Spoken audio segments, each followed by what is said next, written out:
আসসালামু আলাইকুম, সবাই কেমন আছেন? আমি ইমরান। সো বরাবরের মতো আবার আরেকটা আমার ভিডিওতে আপনাদেরকে স্বাগতম। সো আপনারা যদি আমার চ্যানেলে নতুন হন তাহলে সাবস্ক্রাইব করে দিবেন, আর যদি ভিডিওটা ভালো লাগে আপনারা শেয়ার করতে পারেন। আজকে আমি আপনাদের সাথে খুবই ইম্পর্টেন্ট কিছু তথ্য আপনাদের সাথে তুলে ধরবো। সেটা হচ্ছে গিয়ে বুলগেরিয়া নিয়ে। আপনারা ইদানিং অনেকে হয়তো অনেক ধরনের ভিডিও দেখতেছেন, বিভিন্ন ধরনের ইনফরমেশন আপনারা শুনতেছেন বুলগেরিয়া বিষয়ে। সো বর্তমান এই পরিস্থিতি নিয়েই আমি আজকে আলোচনা করব। কারো যদি কিছু জানার হয় তাহলে আপনারা আমার কমেন্ট বক্সে কমেন্ট করতে পারেন। আর যদি আমার সাথে যোগাযোগ করার ইচ্ছা হয় তাহলে আমার ফেসবুক পেজে আপনারা কানেক্টেড হতে পারেন। আমার ফেসবুক পেজের নাম হচ্ছে ইমরান নাজির ব্লগ। সো প্রথমে যে জিনিসটা নিয়ে আলোচনা করব সেটা হচ্ছে যে বুলগেরিয়া বর্তমানে ভিসা রেশিও কেমন। আমাকে আমার ফেসবুক পেজে অনেকে জিজ্ঞেস করছেন যে ভাই বুলগেরিয়া নিয়ে কিছু একটা বলেন, কি অবস্থা চলতেছে। আসলে বুলগেরিয়ার ভিসা রেশিও আগ থেকে একটু কমে গেছে। কারণ এই কমে যাওয়ার পিছনে কারণ হচ্ছে আমরা বাংলাদেশে যারাই গেছি, আমরা অনেকেই কিন্তু বুলগেরিয়াতে যাওয়ার পর আমরা পালিয়ে গেছি। আর এই পালিয়ে যাওয়ার কারণে এখন কিন্তু বুলগেরিয়া এমবেসি থেকে তেমন একটা ভিসা দিতে আগ্রহ প্রকাশ করতেছে না। কারণ আপনারা সবাই জানেন যে কোনো দেশেই যদি আপনি যান এবং ওইখান থেকে যদি পালিয়ে যান তাহলে এই এফেক্টটা কিন্তু ইমিগ্রেশনের মধ্যে পড়ে, এবং যারা ইন ফিউচারে ওই দেশ থেকে আসতে যায় তারা কিন্তু পরে আসতে পারে না এত ইজিলি। কারণ ওইসব দেশের কোম্পানিগুলো তখন বাংলাদেশিদেরকে নিতে চায় না। যেমনটা পোল্যান্ড, তারপর হচ্ছে গিয়ে আপনার রোমানিয়া একসময় এরকম পরিস্থিতি ফেস করছে বাংলাদেশিরা। সো সো বর্তমানে ভিসা রেশিও নিয়ে যারা আজ করছেন, ভিসা রেশিও একটু কমে গেছে, তবে একেবারেই কমে নাই। তারপর হচ্ছে যে আমাকে অনেকে প্রশ্ন করছেন যে ভাই বুলগেরিয়াতে আসলে বর্তমানে ফাইল দেয়া জমা দেয়া ঠিক হবে কিনা। দেখেন, বাংলাদেশ থেকে 3টা কান্ট্রিতে আপনি ফাইল জমা দিতে পারেন। সেগুলো হচ্ছে যে আপনি চাইলে বুলগেরিয়াতে দিতে পারেন, ক্রোয়েশিয়াতে দিতে পারেন, আপনি চাইলে রোমানিয়াতে ট্রাই করতে পারেন। এই 3 দেশে মোটামুটি টুকটাক বাংলাদেশিদের জন্য ভিসা হয়। সো বুলগেরিয়ার জন্য আপনি জমা দিতে পারেন, সেটা কোনো সমস্যা না। একেবারেই যে ভিসা অফ হয়ে গেছে এমনটা কিন্তু না। অনেকেই মনে করতে পারেন যে বুলগেরিয়ার ভিসা অফ হয়ে গেছে, আসলে ভিসা একেবারেই অফ হয় না। ভিসা খোলা আছে, তবে আসলে রেশিও কমে গেছে, পার্সেন্টেজটা কমে গেছে।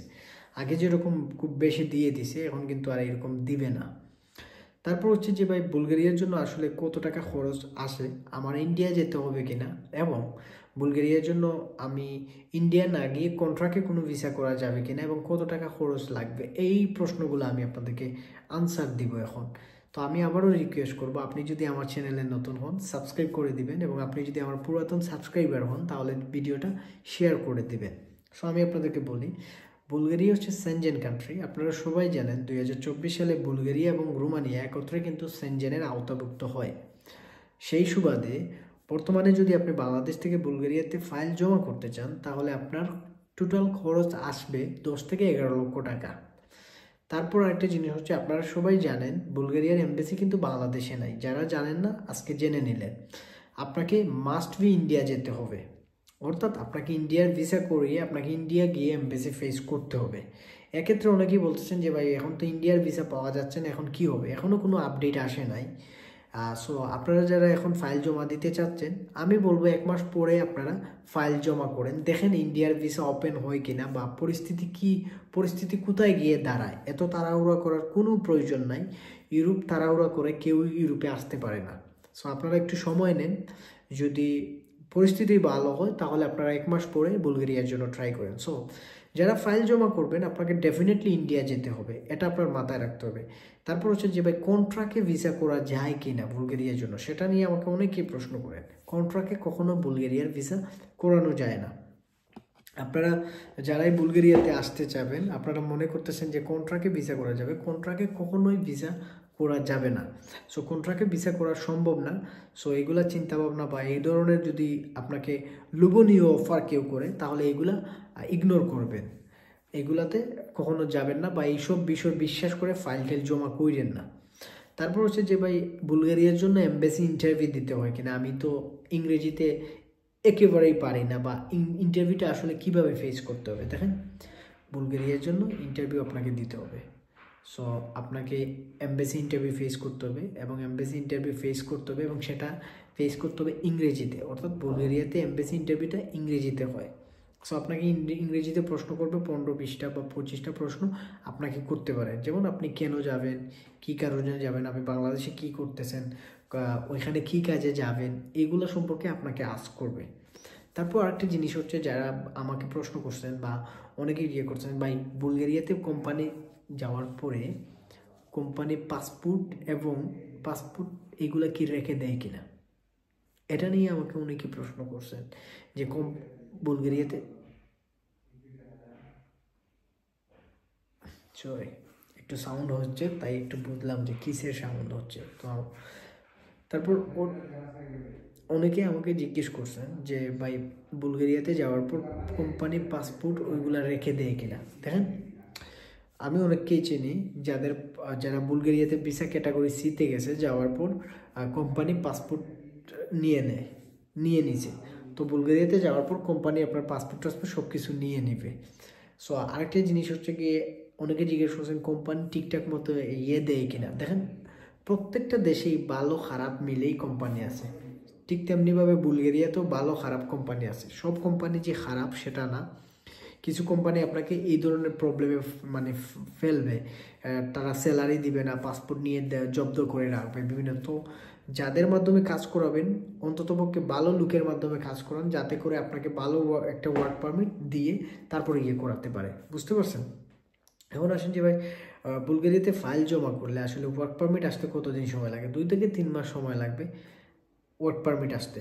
তারপর আরেকটা জিনিস হচ্ছে, যারা আমাকে জিজ্ঞেস করেন বা আপনার মনে প্রশ্ন থাকতে পারে যে ভাই ফুল যে পিরিয়ডটা এই বুলগেরিয়া ভিসা পাওয়ার আগ পর্যন্ত আসলে আমার কতদিন সময় লাগবে, application, permit, embassy visa application সহ, পারমিট অ্যাপ্লিকেশন, তারপর হচ্ছে পারমিট আসার সময়, তারপর হচ্ছে আপনার এমবেসিতে যাওয়া পর্যন্ত, তারপর হচ্ছে ফ্লাই করা পর্যন্ত, আমার এই টোটাল টাইম পিরিয়ডটা কত দিনের হবে? এই টোটাল টাইম পিরিয়ডটা হবে আপনার 7 থেকে 8 মাসের মতো। বুঝতে পারছেন? এই টোটাল পিরিয়ডটা হবে, আমি সর্বোচ্চ ধরবো 8 মাস। তো আপনার 7 থেকে 8 মাস সময় নিয়ে আপনাকে দাঁড়াতে হবে। এই জায়গাতে একটা কিন্তু আছে, অনেকে বলবেন যে ভাই আমার দালাল বলছে 5 মাসে আমাকে বুলগেরিয়ার ভিসা করে দিবে। এগুলোতে কখনো বিশ্বাস করবেন না, কারণ বাংলাদেশের ম্যাক্সিমাম 99% এজেন্ট হচ্ছে ফেক। তারা ফেক ইনফরমেশন দেয়, ফেক তথ্য দেয় এবং বেশিরভাগই লোভনীয় অফার দিয়ে তারা কিন্তু ফাইল নেয়। সো এইগুলো বিশ্বাস করবেন না। আপনার মাথায় রাখবেন, ইউরোপ হচ্ছে সময় এবং টাকা দুইটার সমন্বয় যদি আপনার মধ্যে থাকে এবং ধৈর্য থাকে, 3টা জিনিসের সমন্বয় থাকে, তাহলে আপনার জন্য ইউরোপ, আদারওয়াইজ আপনার জন্য ইউরোপ না। সো সময় লাগবে পারমিটেড 3 মাস এবং সব কিছু মিলিয়ে আপনার 7 থেকে 8 মাস সময় লাগতে পারে। স্যালারি রেঞ্জটা বর্তমানে বুলগেরিয়াতে কত, সেটা নিয়ে অনেকে জিজ্ঞেস করে। স্যালারি রেঞ্জটা বর্তমানে বুলগেরিয়াতে আপনি 650 থেকে 700 ইউরো, 600 ইউরো ইনকাম করতে পারবেন। এটা ডিপেন্ড করতেছে আপনি কি কাজে যাচ্ছেন, কত ঘন্টা ডিউটি করবেন এবং কতদিন ডিউটি করবেন এবং আপনি এক্সট্রা কোনো কাজ করবেন কিনা, এইগুলোর উপরে স্যালারিটা আপনার ডিপেন্ড করে আপনি কত টাকা ইনকাম করবেন। স্পেসিফিক্যালি যদি আমাকে বলেন 600 থেকে 650 ইউরো, 700 ইউরো মতো স্যালারি হয়ে থাকে বুলগেরিয়ার জন্য। সো আশা করি এই জিনিসটা আপনারা বুঝে গেছেন। তারপর অনেকে জিজ্ঞেস করেন যে ভাই বুলগেরিয়াতে ওয়ার্ক ভিসাতে জমা দিব নাকি স্টুডেন্ট ভিসাতে জমা দিব, কোন ভিসাতে জমা দিব? দেখেন, আপনি যদি স্টুডেন্ট হন তাহলে আমি আপনাকে রিকমেন্ডেড করব, সুপারিশ করব আপনি স্টুডেন্ট ভিসাতে ফাইল জমা করেন। কারণ ওয়ার্ক ভিসা এবং স্টুডেন্ট ভিসার মধ্যে যদি আপনি কম্পেয়ার করেন তাহলে সবসময় স্টুডেন্ট ভিসা রেশিওটা এবং স্টুডেন্ট ভিসা পাওয়ার প্রাধান্য বা রেশিও বা পার্সেন্টেজ সবসময় বেশি থাকে কাজের ভিসার থেকে। সো আমি সবাইকে বলবো, যারা স্টুডেন্ট তারা স্টুডেন্ট ভিসাতে বুলগেরিয়াতে ট্রাই করতে পারেন, আর যারা পড়ালেখা নাই তাদের জন্য আপনারা ওয়ার্ক ভিসাতে ট্রাই করতে পারেন। সো আশা করি এই জিনিসটা বুঝতে পারছেন। সো এই যে আজকে যে তথ্যগুলো দিলাম, এই তথ্যগুলো আপনারা যারা আমার চ্যানেলে নতুন, দয়া করে সাবস্ক্রাইব করবেন এবং এই তথ্যগুলো আপনারা আপনাদের ফ্রেন্ড বা আপনাদের ফেসবুক পেজ বা আপনাদের ফেসবুক আইডিতেও শেয়ার করে আপনার ফ্রেন্ড বা আপনার যারা পরিচিত আছে তাদেরকে জানিয়ে দিতে পারেন, যারা বুলগেরিয়া নিয়ে এইসব বিষয় জানতে চায়। সো বুলগেরিয়া থেকে আপনারা মুভ হতে পারবেন কিনা বৈধভাবে। বুলগেরিয়া থেকে আপনি বৈধ এবং অবৈধ দুইভাবেই মুভ হতে পারবেন। বুলগেরিয়ার টিআরসি কার্ড পাইলেও আপনি ফ্লাই করে ইতালি, ফ্রান্স, স্পেন, জার্মান যে কোনো জায়গাতে সেনজেনের যে কোনো কান্ট্রিতে আপনি ট্রাভেল করতে পারবেন, কোনো সমস্যা না। এখন অনেকে বলতে পারেন যে ভাই আমি টিআরসি পাই নাই, আমি যদি টিআরসি পাই নাই তাহলে কি আমি আসতে পারবো? হ্যাঁ, আপনি আসতে পারবেন, তবে সেটা হবে অবৈধভাবে, আপনাকে আসতে হবে। বৈধভাবে আসতে হলে আপনাকে টিআরসি কার্ড অর্থাৎ টেম্পোরারি রেসিডেন্ট পারমিট লাগবে। সো আশা করি আজকের এই ভিডিওটা এবং যা কিছু বললাম আপনাদের সব কিছু জিনিস আপনারা বুঝতে পারছেন। আর ডেফিনেটলি সাবস্ক্রাইব করবেন, কিছু জানার হলে করে ফেসবুক পেজে নক দিবেন, আমি চেষ্টা করব আপনাদেরকে তথ্য দিয়ে সহযোগিতা করার জন্য। আর আমি ইমরান সবসময় চেষ্টা করি আপনাদের সাথে লাইভ ভিডিও করার। আপনারা যারা আমার চ্যানেলে নতুন, আমার চ্যানেল ঘাটলেই বুঝতে পারবেন আমি কী ধরনের ভিডিও মেক করি। সো ভালো থাকবেন, সুস্থ থাকবেন। অনেক রাত হয়ে গেছে, আমি ঘুমাতে হবে এখন। আর সুস্থ থাকবেন, আল্লাহ হাফেজ।